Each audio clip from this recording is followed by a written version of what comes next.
Hai korang, korang patah ini rupanya CCTV kita dekat korang boleh pergi dekat dan juga boleh jadi kita punya CCTV. Memang best korang. Okey, saya punya CCTV nak bakar. Apa lagi yang anda nak bakar? Dia boleh boleh control menggunakan telefon. Macam mana? Senang tak?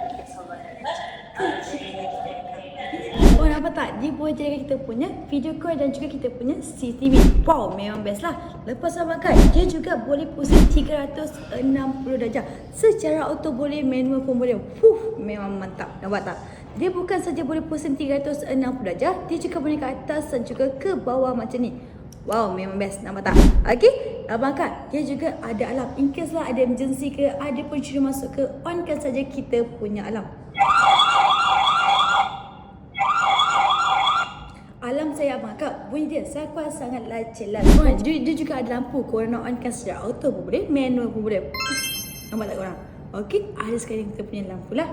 Okey, lepas tu dia juga ada kita punya motion tracking. Bila kita onkan saja kita punya motion tracking, dia akan auto ikut pergerakan kita. Kita ke kanan ke kanan, kita ke kiri pun dia akan auto ikut ke kiri juga. Okey, jadi macam mana dapatkan saya punya CCTV video kena abangkan? Tunggu apa lagi? Dekat saya punya back kuning dan juga join live saya sekarang.